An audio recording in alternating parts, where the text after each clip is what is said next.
Hi everyone, and welcome to our webinar on improving your operational efficiency with Cosine Solutions. I'm going to wait for a few people to come in, and this is a live webinar, so we're looking forward to your participation and your chat. In a minute, I'll do some introductions. We've got quite a few people here with us today, which is great, including 3 Cosine clients who are going to be talking about their various experiences with different Cosine products. And if I can just do a bit of housekeeping, I'm sure everyone is probably too familiar with Zoom, but please do open the chat function and please say who you are and where you're listening in from. Please use the chat freely. You know, if there's stuff that you want to talk about or that you've got questions for the panel, this is supposed to be interactive, and it's your opportunity to ask questions. So we're looking forward to everyone sort of piping up as and when. If I can start the introductions, we're gonna have a tight schedule today. If I can start with Lucas Garlett, who's Managing Director of Cosine. Hi, Lucas. Carolyn, thanks for having us. Thank you so much. And we've got 3 clients. So Zara Sheikh Razai, Director of IT Applications at BCF Law in Montreal. Hi, Zara. Hello. Thank you for joining us. Thanks for having me. We've got Charles Collins, Director of IT at Ward & Smith in North Carolina in the US. Hi, Charles. Hello, how are you? Yeah, good, thank you. And last but not least, we've got Trevor Reed, my neck of the woods almost, Senior Commercial Manager at Mills & Reeve in Cambridge. Hi, Trevor. Afternoon, Caroline. Hi. So welcome everybody. Hi, Michaela. Say who you are, and if you want to, it's quite handy if you can put panelists and attendees in the chat, just so that everyone else can see who you are and where you're listening in from, and then I can sort of mention your name as well. If you just put it to panelists, I won't mention your name. I'll assume that it's confidential, and that's absolutely fine. If you want to ask a question in confidence, you can also use the Q&A function, and Lucas will be on hand. If you've got any questions you'd rather do in the Q&A, by all means use that, and Lucas can answer them as and when he's got a minute. So we're going to go through. I'm really excited to hear from each of you guys as clients. But first of all, what would be handy, Lucas, is if we could talk about, do some introductions to Cosine. I know that you've gone, obviously, the way you describe it, you fill the gaps of 3E, but you have grown significantly from 1 product to 6, including matter planning, expenses, AP invoices, billings and collections. And I think you've said that by this time next year, you'll have I think you describe it as a full lawyer experience. So I don't know if you want to, we're not going to do demos. This is going to be very conversational, but perhaps you could sort of show us, I think you've got a few slides just for anyone who's not familiar or wants to become more familiar with Cosine. You've got a few slides to just talk through the products, and it'd be great if you could kick off with that. Yeah, sure. Thanks, Carolyn. Yeah, thanks everybody for joining us. I see we've got a good bunch here and more joining. I've been at Cosine Solutions for over 2 years now. Previously, I was at Thomson Reuters for 15 years, and I've been involved with 3 for a very long time. So I probably know quite a few of you if you've been around the 3 traps. So thanks for your time. Joining us also here from Cosine today, I'll go in order of newest employee, John Rowley, who is also Philadelphia based. I'm from Melbourne in Australia, but I live in Philadelphia right now. And John Rowley just joined us this month, starting as our Director of Sales. We're growing very quickly, and there was so much interest in our products and solutions. We needed to have somebody full-time helping our clients explore the options that we provide. And so thanks very much for being here today, John. He's there and he'll be lively and participating in the chat, no doubt. And also Jamie Furby, who joined us in April this year. He was our first employee in the UK. We opened our UK office in April. Really excited to have him here as well. He has some legal background and he's been doing a fantastic job, I have to say, of helping our clients with their application consulting training, project management. He's running projects both in the UK and EMEA and in the US as well right now. And we're also, just a little plug, if there's anyone on the call who knows anyone who might like to be an application consultant for Cosine in the US, we're looking for someone in the US now as well. So let me know. You can email me separately afterwards. I'd be happy to chat with you or them. That would be great. I'm going to share my screen here and just show a couple of slides, as Caroline said, and really not to go into the details of our products. We don't have time for that today. But can you see my screen there? Yeah. Assume you can. Great. Yeah, just to take a look at the experience that we're hoping to deliver. When looking at 3E, our role or our strategy, as Caroline said, is really extending the capabilities of the 3E platform. And so all of our tools are built natively within 3E. But we have our own user experience. On screen, you can see our Cosine Matter Planning tool, and we call this cosinifying 3E, where we made our own verb to cosinify. And really what that gives us is what we think is a really fantastic end user experience, very app-like, doesn't require a lot of training. We've had a lot of feedback from our clients that training has been minimal and allows it to be presented on any device as well. And we think it's a really beautiful experience, very colorful, it engages the audience, and that's really important when you're thinking about adoption of tools. And then more broadly as a strategy, what we're trying to do is develop experiences across the life cycle of a lawyer. And so, the lawyer experience is something that people talk about in this industry. And so that's what we're aiming for. And whether it's our matter planning tool, which is upfront in pitching and working with marketing and developing new engagements for clients, and then monitoring and measuring them through actuals to budgets and all sorts of really interesting things around resource management and scenario analysis, portfolio management. We've got a whole range of things in here, through to hopefully when we're all getting back out on the road again soon, as clients and everybody starts to get back into their office. And I don't know about you, but I've had enough of Teams, and I'd love to get out and see our clients and engage with them directly. And so we'll need to enter expenses, of course. And so we have a travel and expense reimbursement module. Again, you can see that cosinified user experience, whether it's on your desktop or on your phone, taking a photo of your receipt and doing all that sort of stuff is all available here directly from our tool, but built in 3E. Similarly, on the AP Invoice side of things, we've developed an experience that helps whether you're seeing distributed invoices coming into legal assistants and their lawyers and managing through a distributed process, or whether it's bulk entry of scanned AP invoices into an administrative function so AP people can manage it, and pulling all that together in one unified workflow using our Cosine Workflow Manager, which all of our tools use, our AP Invoice module. Of course, lawyers are involved in the billing cycle, and so we have a Proforma tool as well. Right now, our Proforma tool is built just in the 3E platform, so we use the 3E user experience currently, but we are currently building what you see on screen here, which is the cosinified version. So we have many clients using our 3E based tool, and we'll be migrating them when this is ready later this year, early next year, onto the cosinified platform as well. And because of our user experience, we can deliver a whole range of new features and functions there as well, which will be fantastic for them.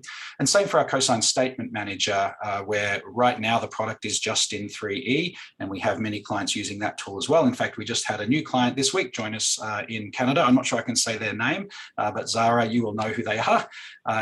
And we're delivering a cosinified user experience for this as well. Right now, we're building this out, and this will allow us to engage out into your end users as well, allowing lawyers and their legal assistants to engage with the collections team around statement distribution. Should we distribute the statement? Do we want to modify it? Do we need any approvals before this goes out? Would we like to attach extra information and then get that back to the team who can distribute those sorts of things? And so those experiences across the board are really a lot of what a lawyer and those out at the coalface, your end users, will be experiencing. And that's really what we're trying to get to with our tools, to deliver a unified experience that's easy to use, that's good to look at, and that can really help you extend the value of your investment in the finance platform you already have. You already have 3E, right? So let's get it into the hands of as many people as we can to make sure that we're using it the right way. And finally, across all of that, we have another product called Broadcast, which is an email communications tool. For people on enterprise, you'll recognize this as a replacement for Lead Extend. But right across that flow that we've just talked through, this provides a really beautiful way, as you can see on screen, to distribute information to end users, whether they be back office, front office, or even your clients. you can use these for external communications as well. And so that's our product suite and our experience from a business and our strategy overall. Hopefully that paints a good picture before we get talking about some of the specific products that our panelists have. And I'll pass that back to you there, Carolyn. Thanks for that, Lucas. Yeah, no, it's good you ended on broadcast, because I think, Charles, you're going to talk to us a bit about broadcast. Is there anything you wanted to add? I mean, I think that was really comprehensive, Lucas, in terms of what broadcast is and what it does. Could you tell us a little bit about how you're using it?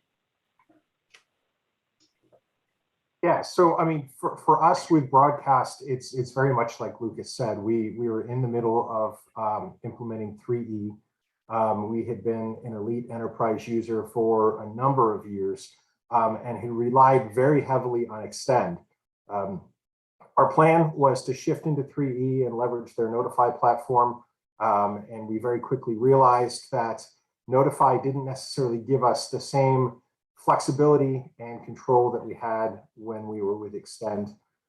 We had a lot of notifications that relied heavily on a lot of SQL queries and freehand SQL that we had created, and we realized that we wouldn't be able to leverage that within the Notify platform.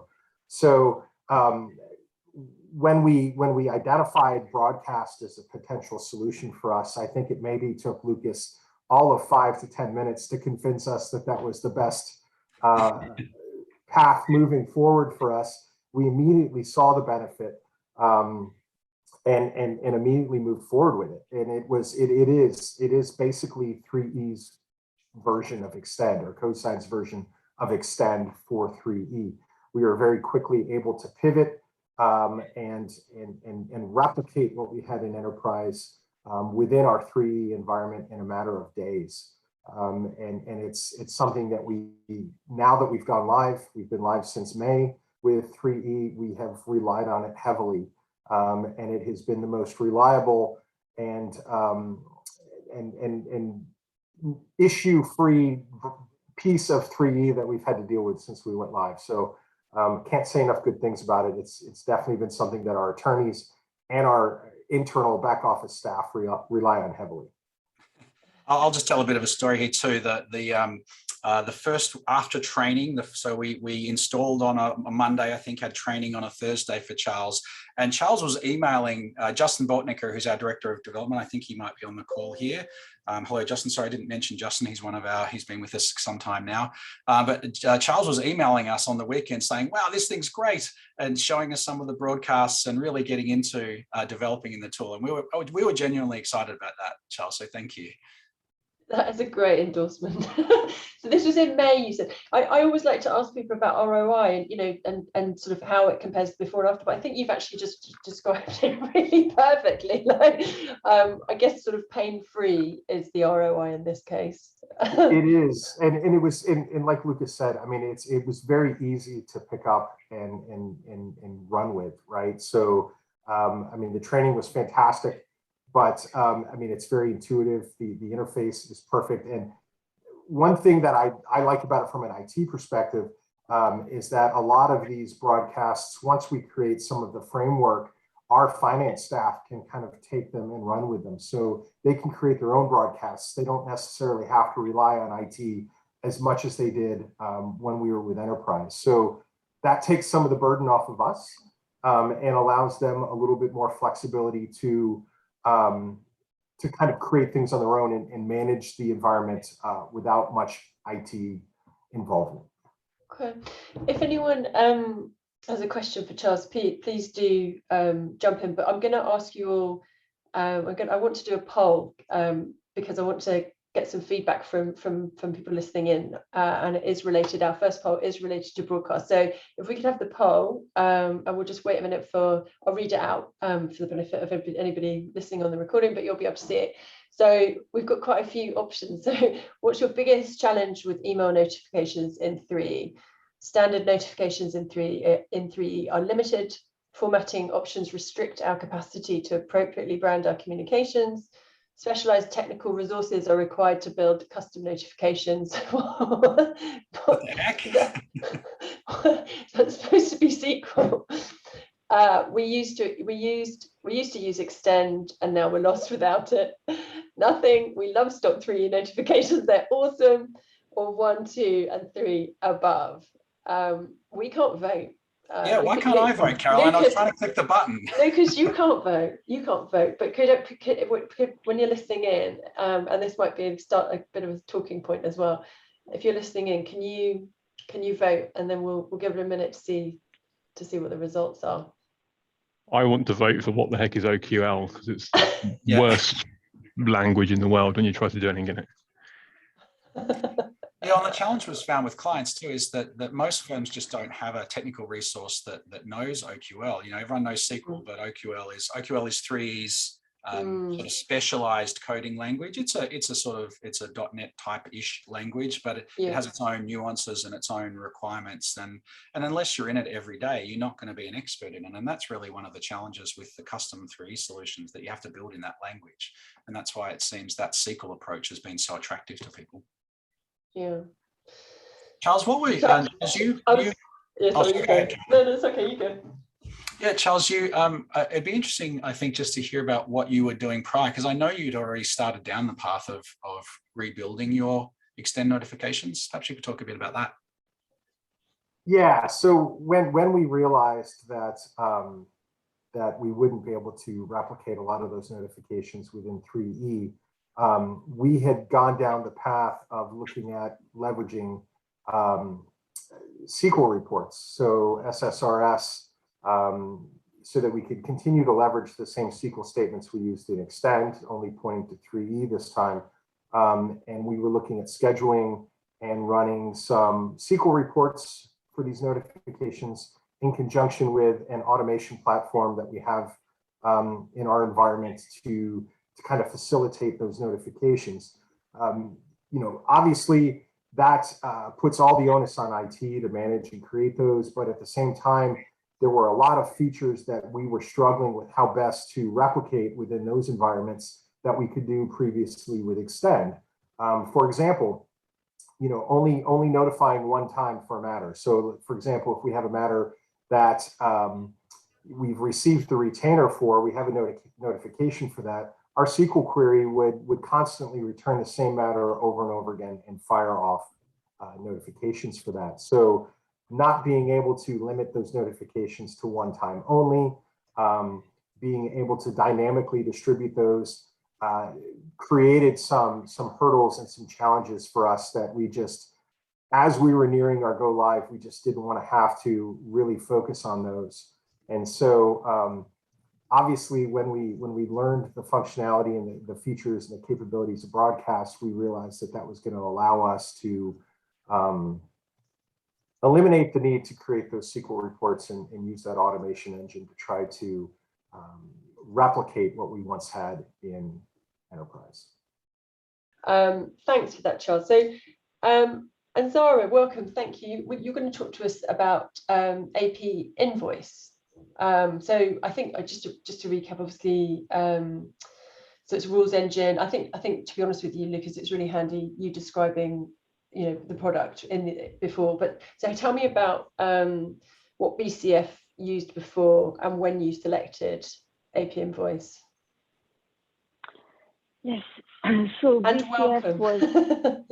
Thank you, and hello to everyone again. So the BCF was using the very old way of doing things, where they had no tool for the for the invoice. So we received the invoices, the AP group received the invoices, and they entered it manually to the system. So you can imagine that there was nothing really in place. So that's why I joined the firm actually 2 years ago. And since then, I've been working with Cosine. We had the chance to work with Lucas on a few of their products. So starting with Cosine Statement, and then we went live with Cosine Expense. And then when we started for Expense, actually AP Invoices, we had a tool. We had started a tool inside with internally, which was like some sort of AI that used, in order to scan our invoices and then read it, so to eliminate the manual part. And then we needed a partner to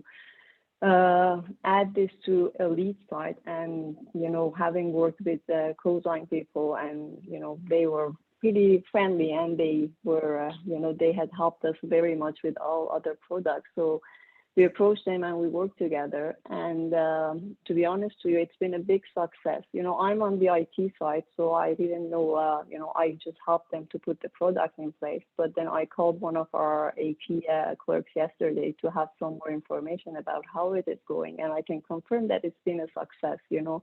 And I can tell you that it's not, you know, it's not easy here putting out. Sometimes it takes some time, but this was one of the most successful projects we put in place, because when I talked to the girl, she was telling me how easy it is for her right now. You know, one of the things she was saying before, for example, when she had questions about all the invoices coming in, how she needed to go through all the, you know, emails to find out the information and everything that they were asking for. And right now it's like right with a click, she can goes to Elite and find the invoice, you know, the check that has been out, so everything. So it's been really a good add to our team, to our systems. And the other thing, I think that one thing that came out also yesterday was the fact that it's really integrated into Elite. So that's also very much helpful to the people, because again, as we said, it doesn't take a whole bunch of training. People already know the tool, you know, and they know how it works. So it just comes in and an adding.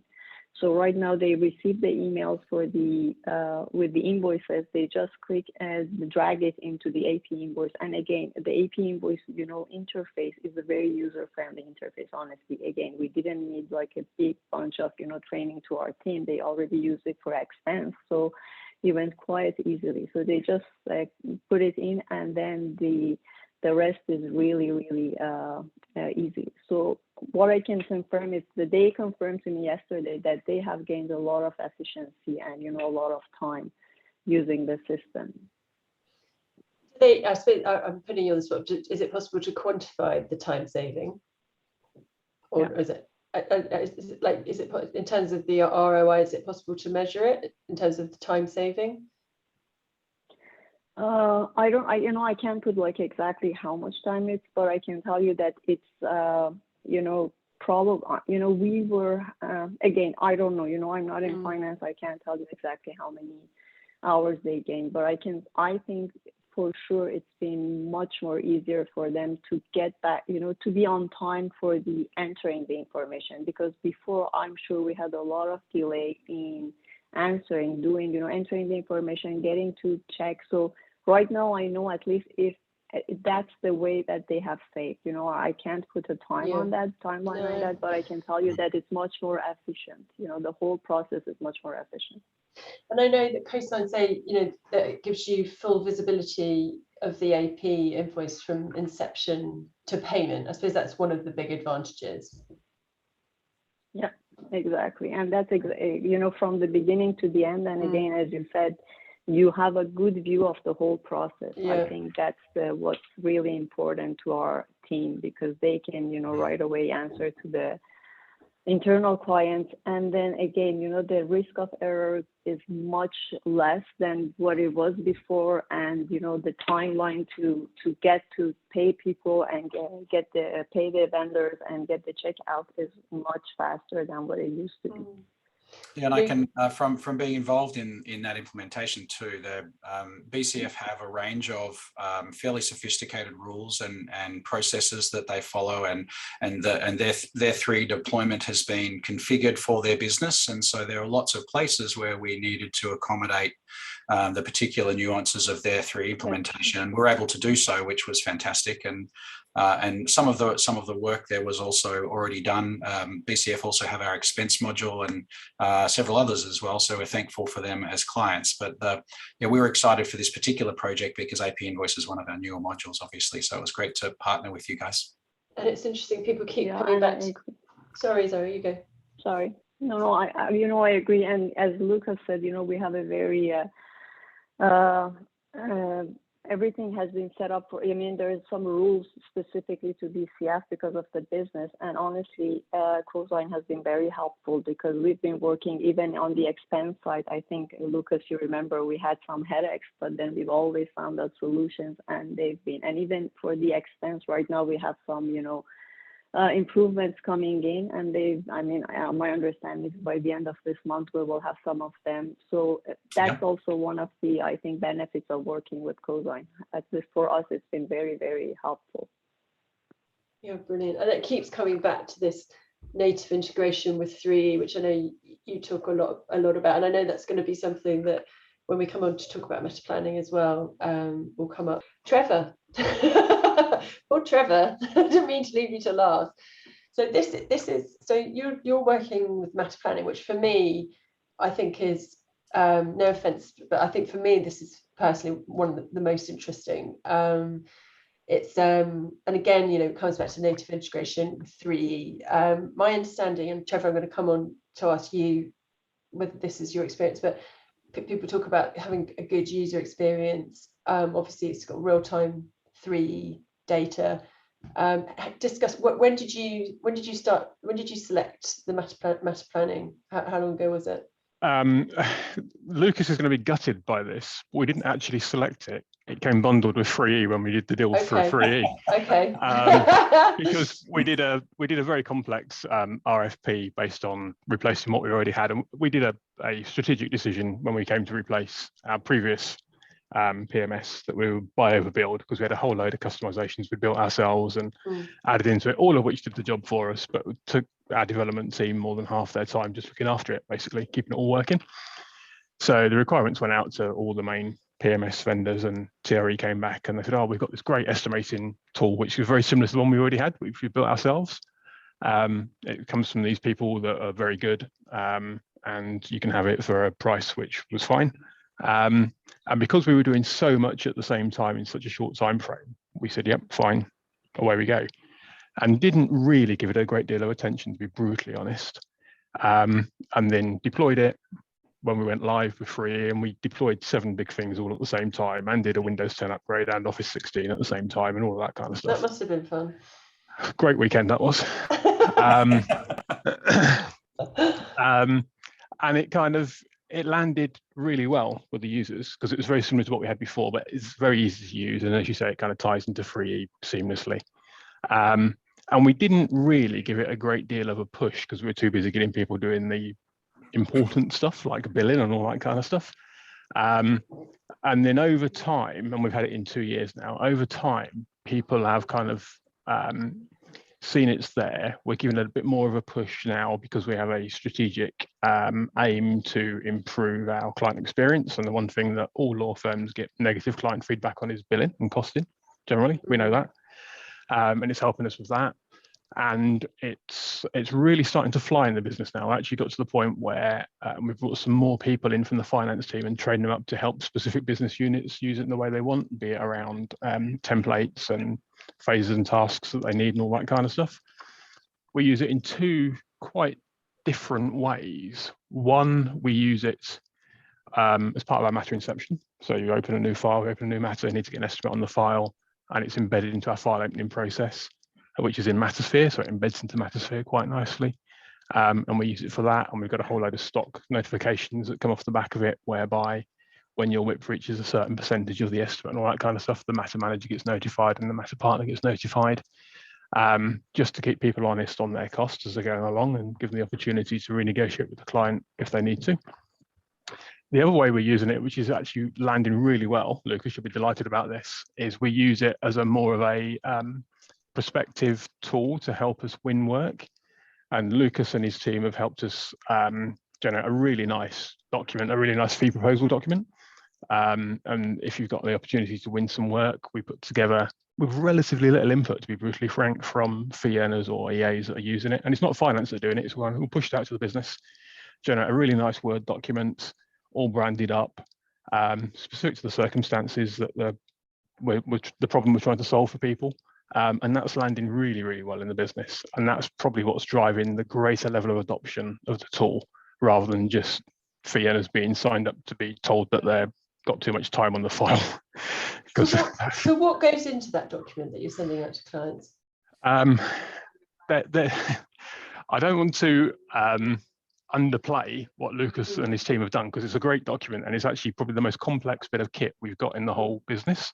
But there is some, it's some generic kind of branded marketing stuff at the front, and basically the front page and the first paragraph is stock, and then from there down to towards the end of the document is all stuff you put into the matter planning tool, be that around the phases and tasks, what's included, what's in scope, what's out of scope, what the exclusions are, all that kind of stuff.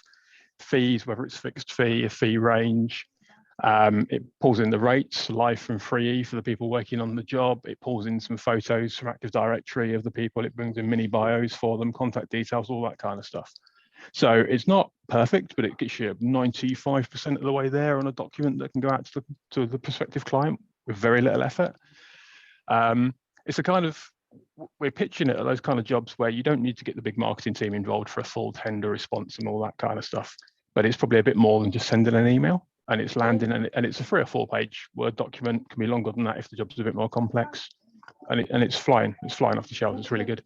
And the beauty of that is, of course, once you win the work, your estimate's already in the system, and you just flick the estimate onto your new matter, and then you're reporting against what you've won the job on the back of. So can I take it back before that? So in terms of, so you're using it, so go into a bit more detail, because obviously fee earners can use it as a fee estimate tool, right? Like tell me about before you're communicating with clients, how are your fee earners typically using the tool, and how are they using it? Well, there's 2 different ways. It's actually 3 different ways really, but one is as a marketing tool. So we are going out and we are pitching for work and giving and there might be a corporate job come in and kind of, we want a price for selling our business to X, Y, Z, and they'll go out to 3 or 4 firms in the market to see what the local price is and all that kind of stuff. And we will use the tool to pitch against that kind of stuff and prepare the proposal document. The other way we use it is we have some fairly big clients where we're on menu pricing type arrangements, whereby we're always going to get the work. We're always going to do the lease renewal for this particular client. We're always going to sell this property for them or whatever. And the price we charge is based off the back of a menu, depending on the size of the deal and all that kind of stuff. That's all built into our system. And you pick the client, you pick the type of work it's going to be, and it prepares the document for you. So you've got a nice document you can send to the client saying, thank you for your instructions. Here you go. Per the agreement, we're going to charge you £5,000 for doing this. And the other way of doing it is just where we've got the instruction, we've got the gig, we open the file, and as part of our file opening process, Caroline Hill, dealing with very expensive property that she's purchasing because she's got so much money, et cetera. As agreed, we're going to charge you £10,000. We've got £10,000 in the system, and it keeps us honest on the costs as we go along on that. So not only does it kind of hassle's the wrong word, it reminds fee earners, it sends emails, it sends alerts to fee earners when they get into certain percentages of their costs. So we're halfway through this job, or halfway through the budget, are we halfway through the job sort of thing. It also prepares, or can prepare, some nice client-friendly documents that can go out on a regular basis as well. And again, some bits of our business where they're dealing with quite big litigation claims and all that kind of stuff. Just keeps everybody aware of what the costs are.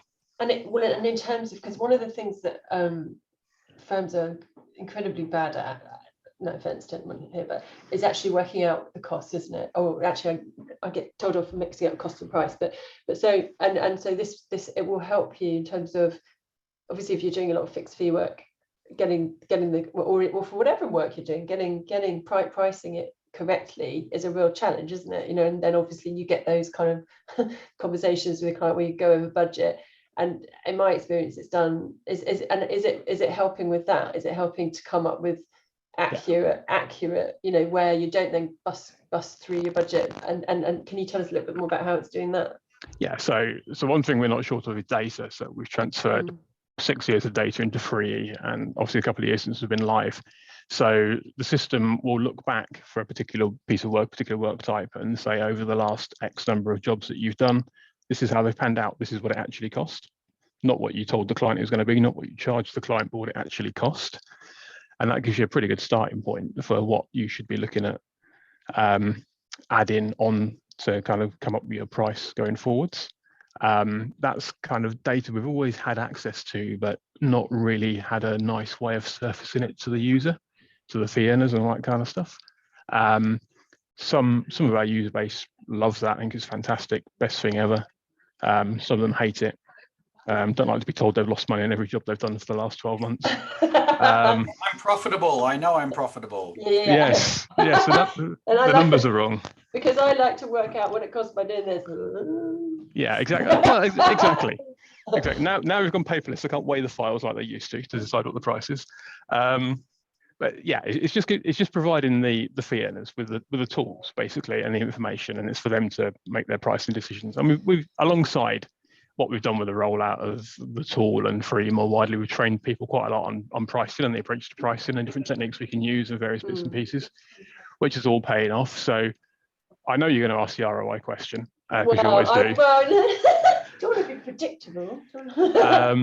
And it's quite hard to pin down anything specific just to the tool, but as part of the project we've been doing, whereby we've been looking at minimizing write-offs, improving pricing, improving confidence around pricing, all that kind of stuff, all of which is linked to the tool. I would very happily say it's had a 7-figure impact on improvement for us. Obviously not all down to Cosine, Lucas, just in case you're looking at negotiating the license fee going forwards. But yeah, I mean, he's definitely going to have to buy you that beer. Yeah, very expensive beer. Yeah, absolutely. But I mean, if I said to the fee earners now, we're taking it away and you're going to go back to how you used to work, there'd be a riot. There really would. Okay, that's really interesting. Does anyone else have any questions on that? Lucas, so someone says, I'm a PHL, have some inquiries about UAA3 client. I think that's for you to jump in at some point. Does anyone have any questions? I find I think because obviously there's so much more pressure now from clients, to do fixed fee and obviously put caps and all kinds of stuff, which means that firms, no longer have the option of operating in the kind of way that they used to, which was, it's surprising that we're only sort of having these types of conversations now. And I know some firms have been doing fixed fee for a long time, but I think it's really interesting. So, and also I guess because it's centralized, you can start to really analyze as well, can't you, in terms of starting to predict and perhaps create sort of intelligence for the clients in terms of perhaps over and above the normal pricing information, I would guess. Yeah, and there's quite a lot of stuff we can do. We won't go into the detail of what the product does. In some parts of the business where we are helping them with specific pricing templates for different jobs they're doing, different pieces of work they're doing, we're pre-populating those templates with prices for different bits and pieces. File opening being the classic one, kind of the anti-money laundering, know your client, file opening piece. One bit of our business has just put a stock fee on that. It's £500 every file we open because that's how much it costs generally. And that's the kind of cost that people don't normally see when they're sitting down and working out what to charge a client. We've done some quite detailed work with that particular bit of the business around doing some stuff in the private client world. And it's kind of, we're going to spend 2 hours meeting with the client. We're going to spend 5 hours drafting something. We're going to spend 2 hours following up. And all of that is pretty much bang on. But it's all the rest of the stuff around it they don't see. It's the file opening time, it's the billing time, it's kind of the admin time around it. And that's what Cosine Matter Planning helps to surface to them and say, look, in all of these jobs, this is how much you spent doing all this kind of stuff. This is why you're not making as much money as you could. You're not going to get it all back, but at least they're informed when they have the conversations now. And when they think about their pricing strategies going forwards, they know they need to add a little bit on for this kind of stuff. Yeah. And we've only just started doing it.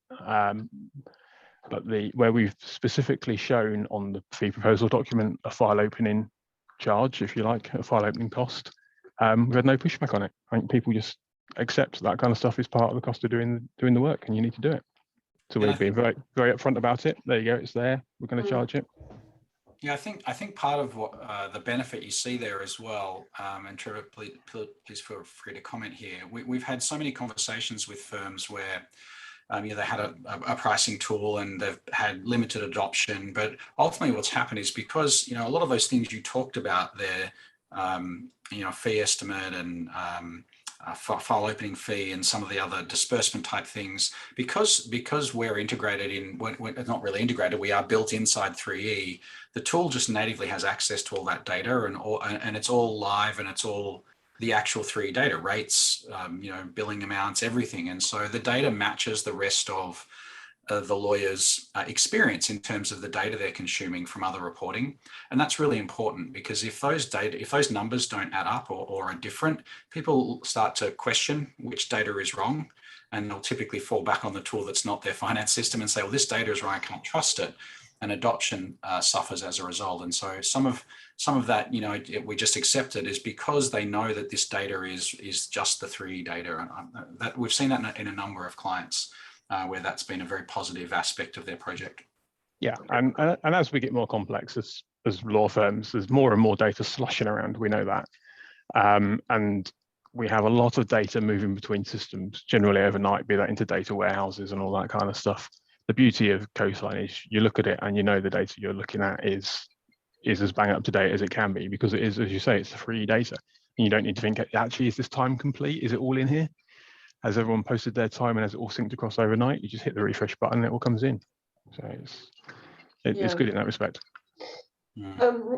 Sorry, I'm conscious of time. I think unless anyone's got any questions for Trevor, I think we're just going to sort of start wrapping up. But I know that Lucas, you're going to just sort of talk a little bit about the strategy going forward in terms of product roadmap, etc. I know, as you mentioned, what's interesting for me is you already touched on you've opened in the UK. You've also got Jamie on, so it'd be really interesting to see. Charles's camera's decided to no longer cooperate, apparently. So we've got. I know you're going to expand your focus on the UK, which is interesting. But what can you just sort of, as we wrap up, just talk a little bit about the roadmap? I know you're going to show a few slides. I think then we should probably let everyone go before we. I think it's been brilliant. Yeah. It's been great. Thanks. Thanks to our panelists. Thanks very much for investing your time and talking with us today. I've just shared my screen there, so you should be able to see that last slide. Our strategy continues to be the same. We're building out more experiences in the Cosinified user experience to give you more opportunity to get your end users, your lawyers, their assistants, other people within the business in front of the tool. And just a couple of cool things that we're doing. These are things we're working on right now and will be delivered in 2022. So these aren't here yet. But this one here is just a screenshot of our rate review tool. There are a range of other screens as well. This is where I'm doing an analysis between last year's structure, for this particular client or related client group or related matter group, who worked on it, what do the statistics look like? If we emulate that next year, but we play around with, XYZ rates, we change the leverage, we manipulate the data, what would that work look like for us next year? And are we going to send that out to the client and get agreement? And this is backed by an entire workflow. This is part of our matter planning tool. So you have to have a matter planning tool to have this, but it's an add-on to the tool. And it's going to provide some really good insight and really just that flow across that next piece of your business where you're doing rate reviews. Everyone does rate reviews every year, right? And you've got to talk to your clients about them. And there's different schedules for that and lots of work involved. And so we're automating that part, that flow of your operation there as well, which I think is going to be really exciting when we bring that to market as well. We're really looking very closely at cross-product integrations as well coming into 2022. We have a portfolio of products now, as you said at the outset, Caroline. A couple of years ago, we had one product, matter planning, and we now have 6. We actually had a lot of those products previously over many years that we delivered to clients just as bespoke engagements, but we decided to take a more structured approach and deliver subscription-based products because then they're fully supported. You don't have to worry about them breaking on upgrade. You don't have to worry about testing them because we'll do it all for you. There's a really good reason for us taking that direction, and I think the resounding success of these tools sort of demonstrates that clients agree with that. But now that we have this portfolio, we're looking at ways to get that data across the entire process. Wouldn't it be great if you were doing your expenses, for example, and you could see the budget for your travel and related expenses for the client that you're billing right now as you go out and visit them? And that's what you're seeing on screen here. Those little